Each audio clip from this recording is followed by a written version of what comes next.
Assalamualaikum warahmatullahi wabarakatuh. Selamat pagi, salam sejahtera untuk kita semua, para subscriber ASP TV dimanapun Anda berada. Semoga pada pagi hari ini kita semua dalam keadaan yang sehat dan segala aktivitas pada hari ini dapat berjalan dengan lancar sebagaimana yang kita harapkan di pagi hari ini. Pada kesempatan kali ini, saya akan sedikit mengulas masalah yang sering kita hadapi di kehidupan sehari-hari, yaitu hal-hal yang berkaitan dengan tindakan yang kita sebut prank ya.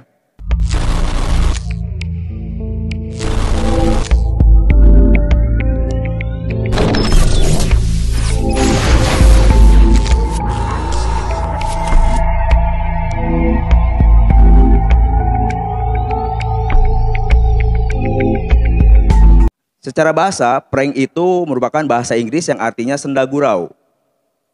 Atau dalam arti lain, yaitu bisa mengandung arti menipu atau mengibuli. Namun pada belakangan kali ini, kita sering menemukan bahwa prank tersebut sudah melampaui dari apa yang seharusnya dari kata prank itu sendiri. Saya bacakan arti prank menurut Ayu Putu Trisna Chandrika Dewi dan Yohanes Uspunan dalam pertanggungjawaban pidana korban prank di Indonesia, yang artinya prank itu sebagai berikut. Prank merupakan suatu bentuk slang atau suatu bentuk tidak resmi untuk kejenakaan yang diadaptasi dari practical joke yang bertujuan membuat korban prank tersebut merasa terjahili sehingga timbul ekspresi kejenakaan yang dapat membuat pelaku prank merasa puas atas tindakan yang telah dilakukannya. Nah, dari artinya prank ini hanya untuk kejenakaan. Namun belakangan kita sering menemukan bahwa prank-prank ini sudah melewati batas dari arti sesungguhnya dari prank itu sendiri. Prank yang diinginkan yaitu adanya dari pelaku prank maupun yang di pranknya sendiri merasa terhibur dengan prank yang dia buat. Sedangkan pada kali yang belakangan yang terjadi di sini, ada prank-prank yang sudah melampaui norma-norma yang ada di dalam masyarakat. Mungkin kita ingat prank makanan sampah yang dibagikan kepada waria-waria. Nah, itu sudah melewati dari norma-norma yang berlaku di masyarakat. Kemudian ada beberapa kasus prank yang sampai menimbulkan kematian. Ada dua contoh kasus di sini.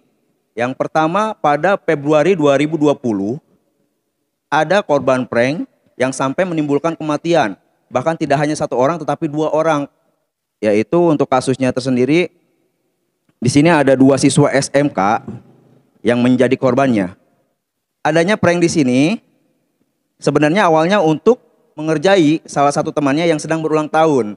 Jadi mereka sedang duduk-duduk di atas underpass yang memang pada saat itu sedang kebanjiran. Jadi lumayan agak tinggi airnya.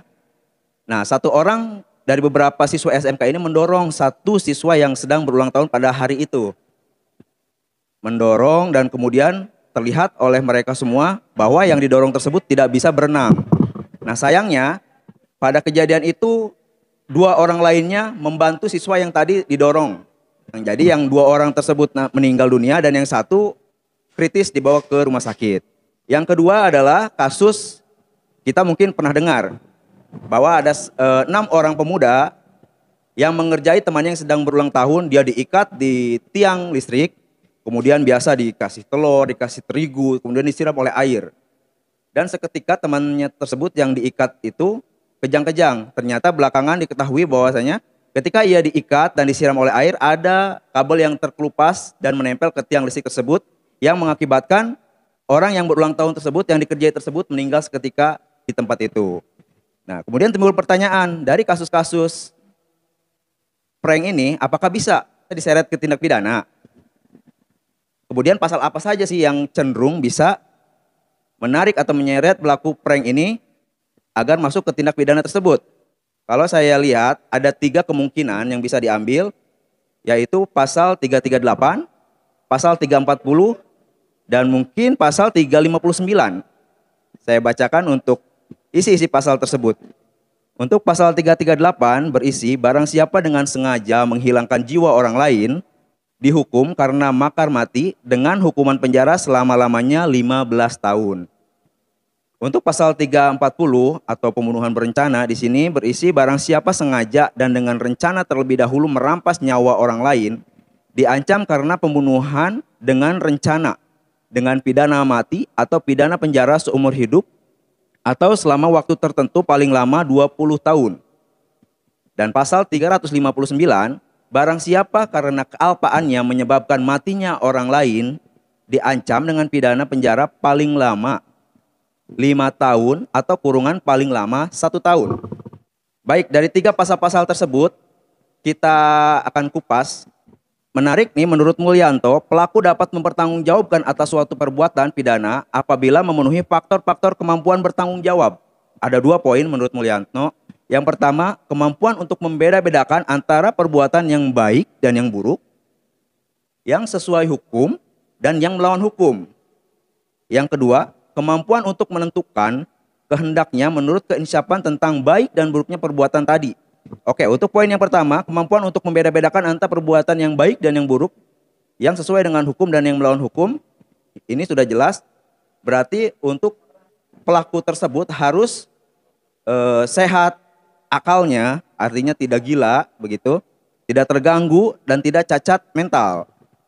Kalau dilihat dari kasus yang underpass tadi, yang didorong, yang sampai tenggelam, yang menyebabkan kematian 2 temannya, di situ merupakan siswa SMK. Dan sudah pasti dia normal, tidak terganggu jiwanya ya. Untuk yang kedua, kemampuan untuk menentukan kehendaknya menurut keinsapan. Pasti dalam melakukan prank tersebut, dia sudah berpikir, ini baik atau tidak saya lakukan. Mungkin siswa tersebut berpikir ke situ, cuman dia tidak berpikir secara jauh bahwa nantinya akan ada atau akan timbul kematian. Baik, kita beralih ke doktrin Schult ya, yang diterjemahkan dengan kesalahan. Terdiri atas 2, yaitu kesalahan karena kesengajaan atau dolus, dan kesalahan karena kealpaan atau culpa. Kalau untuk yang kesengajaan, ini masuk ke pasal 338. Contohnya, dengan sengaja menyebabkan matinya orang lain. Di situ ada kata sengaja ya. Jadi masuk ke kesengajaan, itu masuk kesalahan dengan kesengajaan. Yang kedua ini mungkin masuknya yang ke pasal 359. Karena kealpaan atau culpa, dipidananya orang yang menyebabkan matinya orang lain karena kealpaan. Kedua hal tersebut dapat dibedakan. Kesengajaan itu adalah sesuatu hal yang dikehendaki dan kealpaan adalah yang tidak dikehendaki. Dan semua pakar berpendapat bahwasanya bentuk kesalahan yang lebih ringan yaitu kealpaan. Kita kupas mengenai kealpaan. Kealpaan bisa kita bedakan menjadi 2. Yang pertama, kealpaan dengan kesadaran atau bewusste culpa, di mana pelaku sudah mengetahui akan timbulnya suatu akibat dari suatu perbuatan yang walaupun dicegah, akibat itu akan tetap terjadi. Yang kedua, kealpaan tanpa kesadaran atau unbewusste culpa, di mana si pelaku tidak membayangkan atau menduga akan timbulnya suatu akibat yang dilarang dan diancam hukuman oleh undang-undang yang seharusnya pelaku dapat memperhitungkan suatu akibat tersebut. Kalau kita buat contoh, misalkan seorang tukang bangunan, dia membangun rumah di suatu pemukiman. Di situ kan banyak orang lalu lalang ataupun yang berkendaraan. Dan tukang bangunan tersebut menjatuhkan palu dengan sembarang.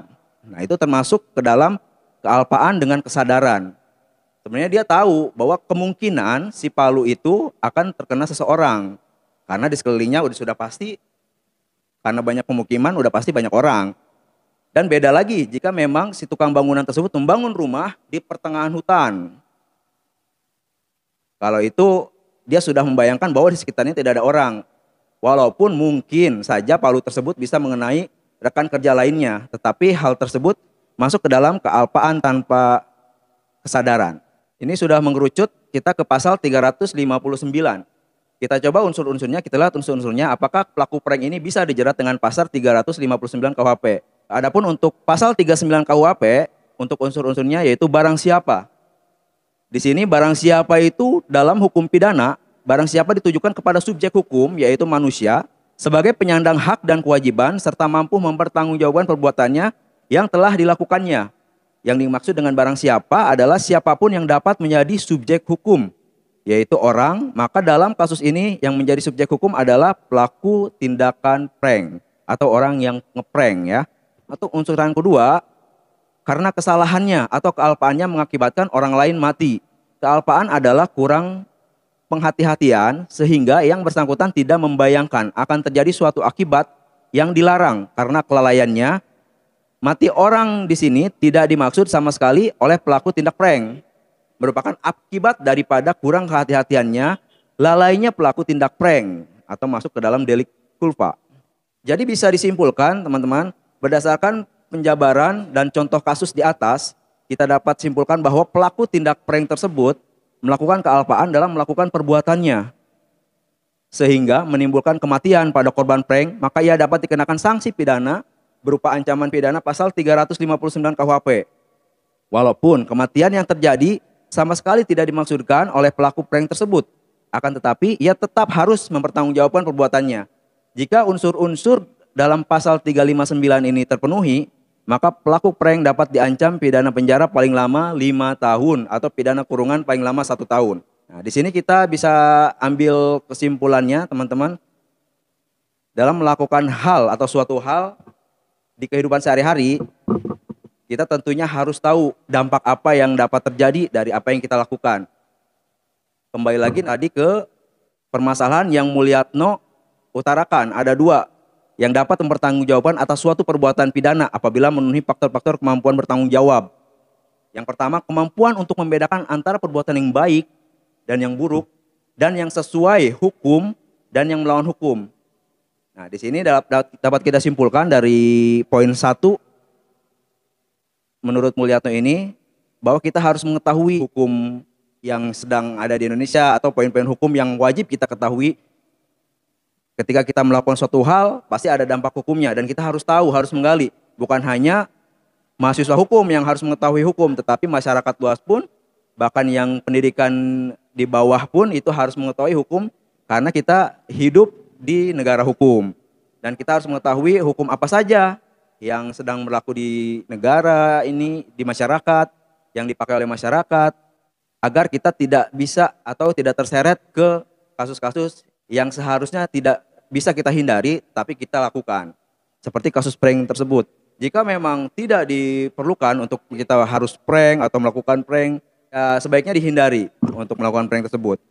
Dan yang poin yang kedua ini menarik, kemampuan untuk menentukan kehendak menurut keinsapan tentang baik dan buruknya perbuatan tadi. Kita diberi hati dan pikiran untuk bisa menentukan baik dan buruknya apa yang kita kerjakan. Ketika kita sudah berpikir bahwa perbuatan ini tidak baik untuk kita lakukan, sebaiknya kita jauhi. Dan jangan kita lakukan, karena pasti sesuatu hal yang tidak sesuai dengan keinginan kita atau di luar daripada batas pemikiran kita, itu pasti akan berdampak hukum. Apalagi untuk masalah prank yang di luar dari norma dan etika yang berkembang di masyarakat.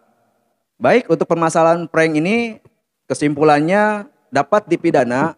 Ada beberapa pasal yang bisa kita ambil atau menjadi suatu referensi untuk mengikat pelaku prank ini ke pidana, yaitu pasal 338, 340, dan 359. Ini kembali lagi kepada penegak hukum, kepolisian, dan kejaksaan menelaah sejauh mana pelaku prank ini apakah ada motif-motif tertentu atau murni prank. Jika memang murni prank, seharusnya ini hanya bisa dijerat dengan pasal 359 yaitu kelalaian, di mana ancaman hukumannya pidana 5 tahun dan kurungan 1 tahun. Dari saya cukup sekian untuk pagi hari ini, semoga bermanfaat untuk kita semua, dan jangan lupa subscribe, komentar, dan share video ini dan video yang lainnya di ASP Channel. Semoga bermanfaat bagi kehidupan kita sehari-hari. Kurang lebihnya saya mohon maaf. Terima kasih. Assalamualaikum warahmatullahi wabarakatuh. ASP Lapor, ayo!